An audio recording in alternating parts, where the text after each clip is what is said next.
Heartbeat Alaska is made possible by the following. By Coca-Cola, serving Alaska quality soft drinks since 1937. By Cook Inlet Region Incorporated, an Alaska Native corporation promoting economic and social progress for people throughout the state. By the generous support of the Alaska Native Health Board. By the Alaska Commercial Company, Alaska's supplier of food, family apparel, and general Alaskan merchandise since 1867. There's a heartbeat, louder thunder, revolution is in the air. There's a heartbeat deep inside our mother. Are you too cool to care? Welcome to Heartbeat Alaska. I'm Jeannie Green. As you may already know, on September 8th, we'll be made available to public broadcasting stations across America. And today, many of those stations will be tuning in to preview our show. So we're making it a special show. We'll be airing news stories that we've done over the past years from the beginning so that these stations can have a chance to see exactly what we're all about and what we do. By the way, welcome to Heartbeat Alaska. We're pleased to have you with us. What we do here is that we ask viewers to send in the videos, and we'll be doing that to your viewers, whether it be near a reservation or near your community. They'll be sending me video, I'll edit them into news packages, and we'll learn about our Indian friends down in the lower 48. We have Native News Across the Nation every week with Gary Fife, and speaking of Gary, here he is with news possibly from your area. This is Native News Across the Nation. I'm Gary Fife.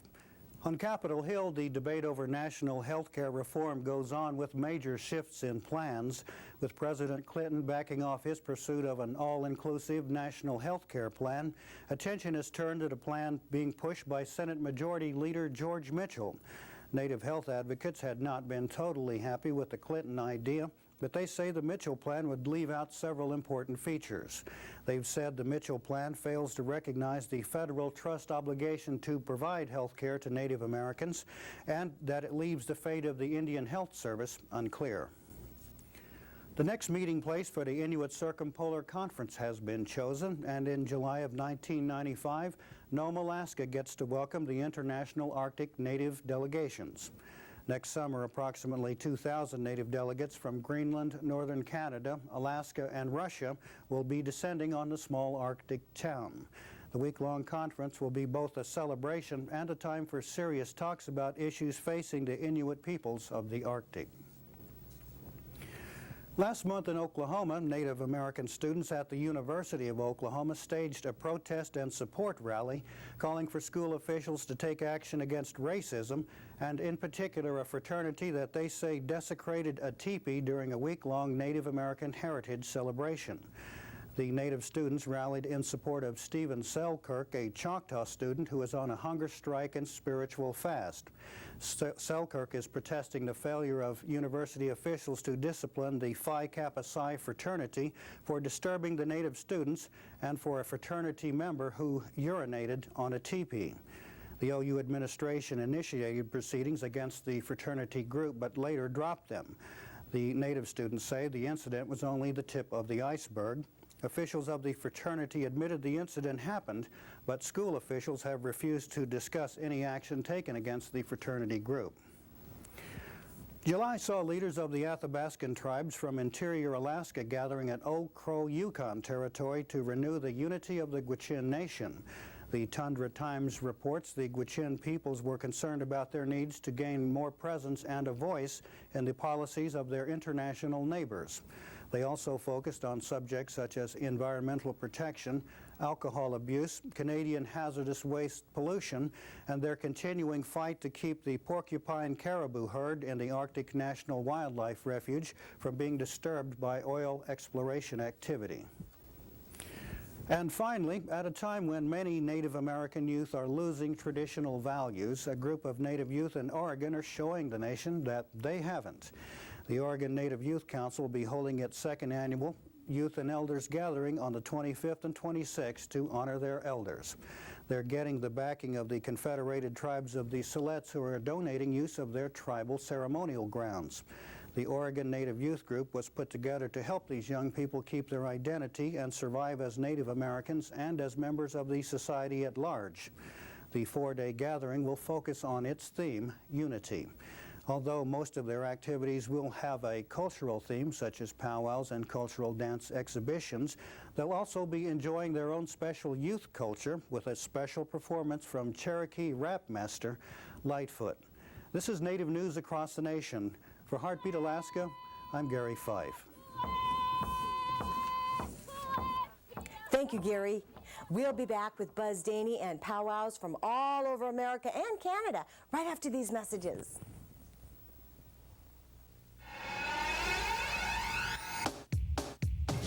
No matter if you like it mild and sweet, or if your favorite foods are hot and they're spicy, Coca-Cola Classic fits every mood. With every kind of food, there's always Coca-Cola. Yeah. Coca-Cola, always Coca-Cola. Marianne Wilson. As I've traveled from village to village in Southwest Alaska, I've heard what's important to you.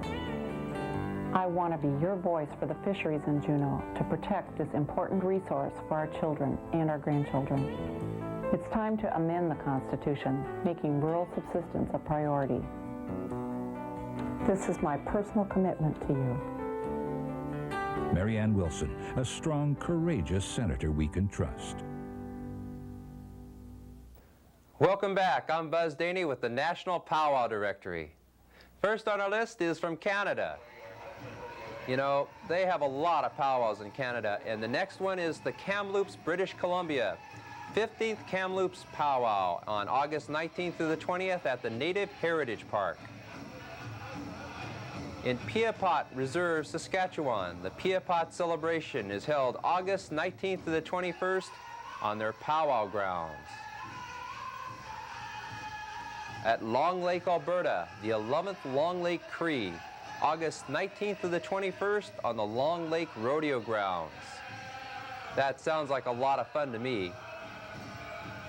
Duck Lake, Saskatchewan, Beardy's Okamasis, held August 19th to the 21st on Beardy's Reserve.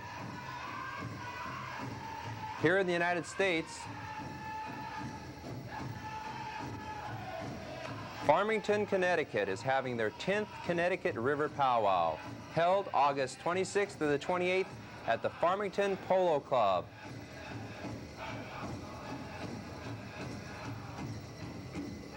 In Anadarko, Oklahoma, the American Indian Expo. I bet that's a good one. August 15th to the 20th at the Caddo Company Fairgrounds. And I've always wanted to go back to Montana. Here it is. Crow Agency, Montana is having their 76th Crow Fair, August 18th to the 22nd on their own reservation. The Mille Lacs, Minnesota, 28th Mille Lacs Powwow, August 19th to the 21st in Mille Lacs Arena. Suquamish, Washington is having their 83rd Chief Seattle Powwow, August 19th to the 21st in downtown. The Grand Ronde, Oregon is having the 11th Grand Ronde Powwow, August 19th to the 21st at the Confederated Tribe of Grand Ronde Powwow Grounds. And that sounds like a terrific powwow. In Kamiah, Idaho, Chief Looking Glass Powwow, August 19th to the 21st on their own powwow grounds.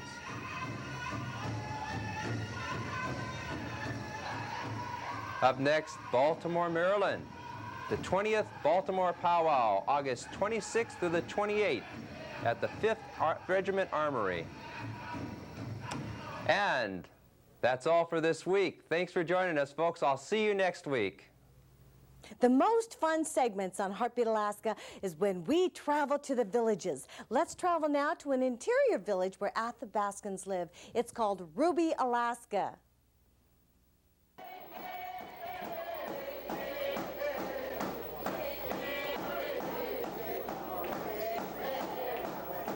In 1911, there was 1912 along in there was an awful lot of people here.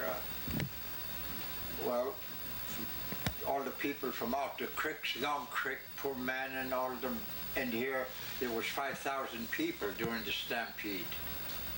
There was tents all over the hills here and everything. And Ruby, Alaska was settled in the early 1900s when gold was discovered there. It was named Ruby because garnets were found in Ruby Creek. Today, 184 people live in Ruby. Although the population has lessened, it's still a busy place. 5 pounds, I guess. This is the pike Martha caught, and her family lives pretty much a subsistence lifestyle. Martha hunts her own moose, fishes for her fish, gathers berries. I got my And around Ruby, she's known as someone who always shares. Good going, Sonny. Every spring, Ruby hosts a spring carnival with dog races and ski races and snowshoe races. Life can sometimes be tough in rural Alaska, but like many villages, the residents of Ruby are making the best of what they have and having a ball. Look for the bare necessities, the simple bare necessities. Forget about your worries and your strife. I mean the bare necessities are Mother Nature's recipes that bring the bare necessities to life. Wherever I wander, wherever I roam, I couldn't be fonder of my big home. The bees are buzzing in the trees to make some honey just for me. The bare necessities of life will come to you. Look for the bare necessities, the simple bare necessities. Forget about your worries and your strife. I mean the bare necessities of Mother Nature's recipes that bring the bare necessities to life. Wherever I wander, wherever I roam, I couldn't be fonder of my big home. The bees are buzzing in the trees to make some honey just for me. The bare necessities of life will come to you. Heartbeat Alaska's been on the air for 2 years. In that time, we've traveled all over Alaska, doing stories from villages and communities throughout the state and across Canada, just like we'll be doing in your area of the country. If you're near a reservation, remember, you can get a camcorder out just like the rest of our viewers, and we'll put you on Heartbeat Alaska. Let's travel now to Southeast Alaska, where over a year ago, there was a totem pole raising for a chief.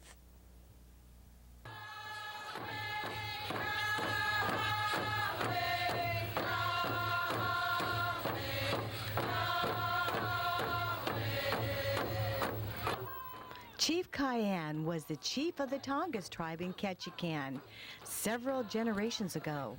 Little is known about Chief Cayenne other than some oral history. There's enough known, though, to warrant a totem pole raising on July 3rd, 1993.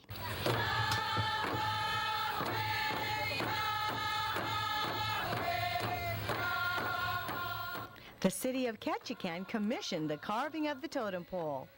The totem pole is a symbol of the Tlingit culture and lineage. The original totem pole was commissioned by Chief Cayenne to be carved as a monument to his wife. Today's totem pole raising is a way for the Tlingits to carry on their tradition.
master Tlingit carver Israel Shotridge was commissioned in 1992 by the city of Ketchikan's Tongass Historical Museum to duplicate the pole.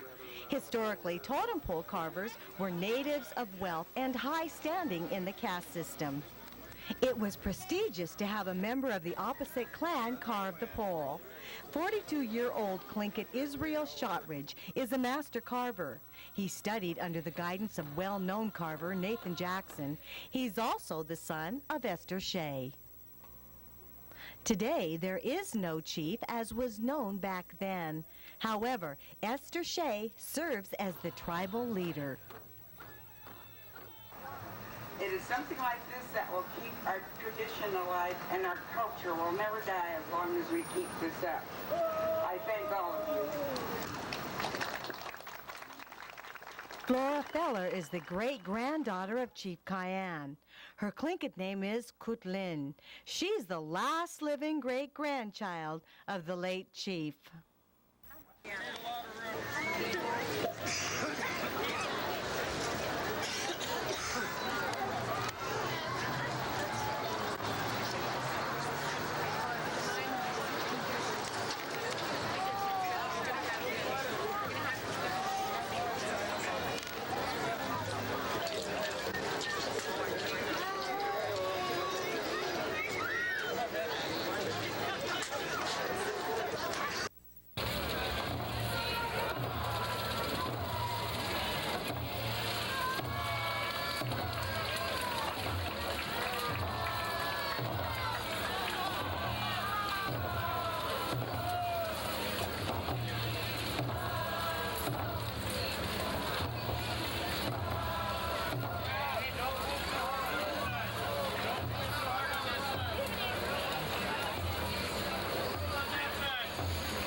Once the pole is raised, the traditional carver's dance tops off the ceremony.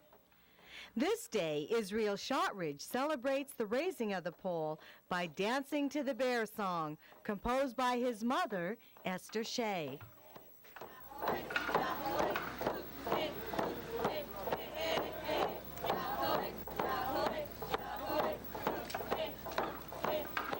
Esther Shea, by the way, is the aunt of the chief's great-grandchild, Flora Feller.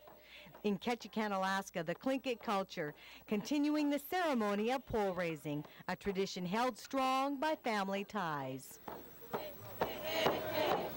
Atu siksuma anoring ilik nun kamanak totin Atu siksuma anoring ilik nun kamanak totin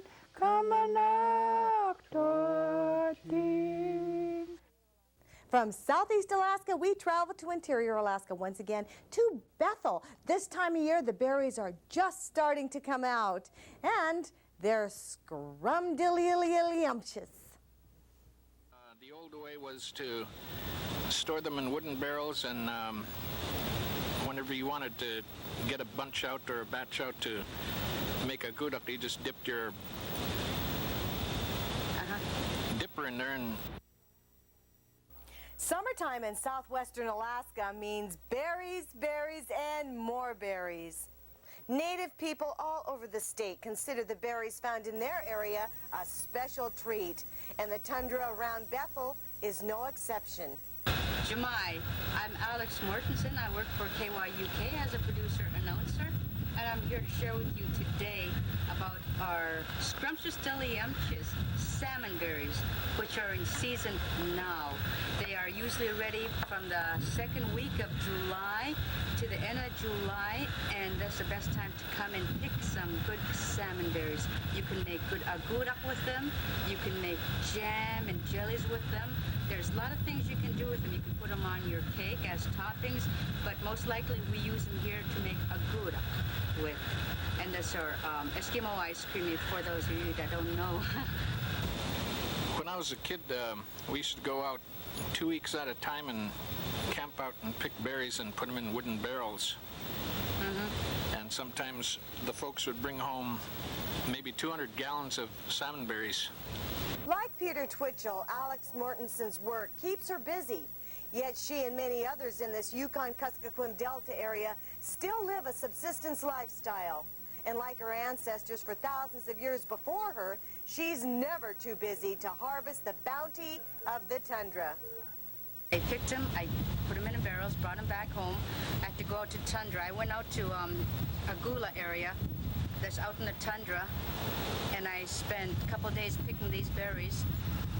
And so what we do now is I take them home and I clean them.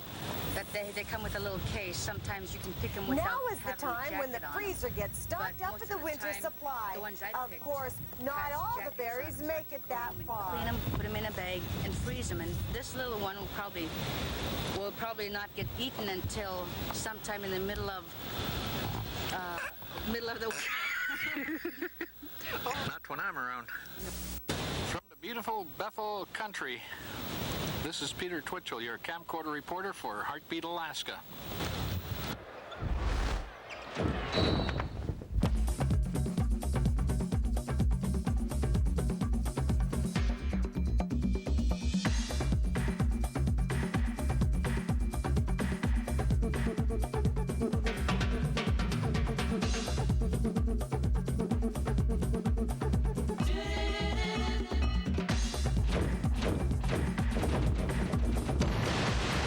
Always Coca-Cola.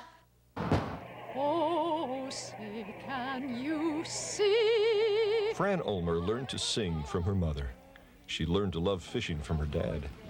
Fran learned about Alaska from Jay Hammond, her boss for 6 years. She learned how to help people solve everyday problems with common sense solutions, as a mayor, as a legislator, and as a mother.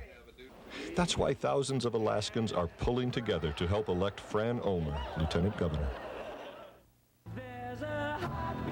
Heartbeat Alaska is made possible by TCC, a joint venture with Chiniga Bay, Tutitlik, and Chugach Alaska Corporation. Through SERV's Ship Escort Response Vessel System, providing tanker escort services in Prince William Sound, protecting our environment. Chugach Alaska Corporation. Hi, my name is Bill Stevens. My name's Francis Williams. And we watch Heartbeat Alaska. On Channel 9, Fairbanks, Alaska.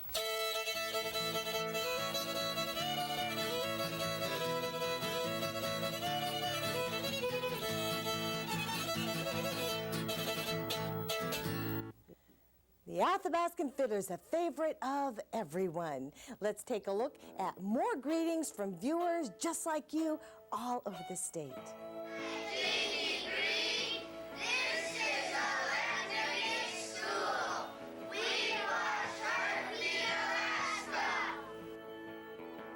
My name is John. I do watch Heartbeat Alaska, and you should too. Hi, Jeannie. Hey, watch Heartbeat Alaska on Wednesday. Don't leave home without it. Hello, Jeannie Green. My name is Trisha, Shorty. I watch Heartbeat Alaska. Charles from Quick Look. I watch Heartbeat Alaska. Yeah, my name is Dan Charles from Bethel. I also watch Heartbeat Alaska. Thank you. Hi, Jeannie Green. My name is Mr. Suzuki. My name is Andrea Shorty. We like to watch Heartbeat Alaska. What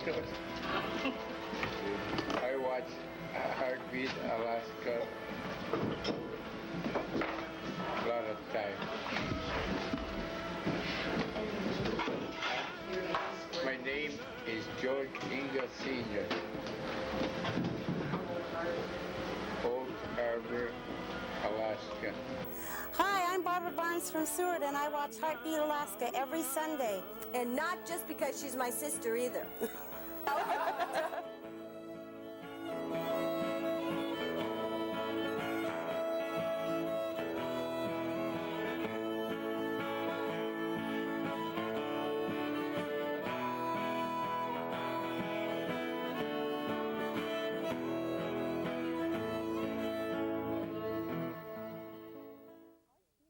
Thank you so much for joining us on another Heartbeat Alaska. If you're a station manager in the lower 48, as we call the rest of the states here in Alaska, thank you so much for joining us, and I hope you enjoyed the show.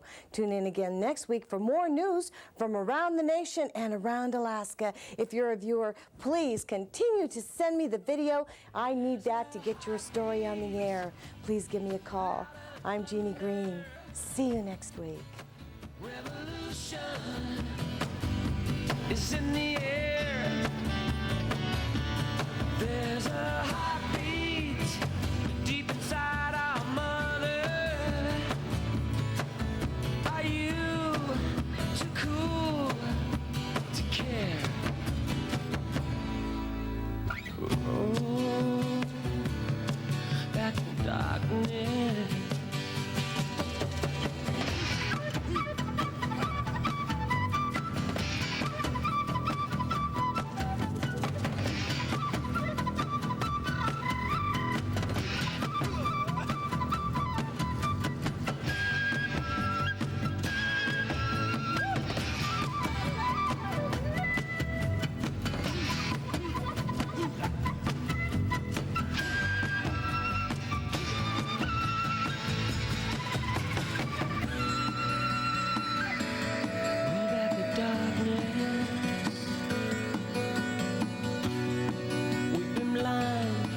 Too long in the socialist, communist democracy.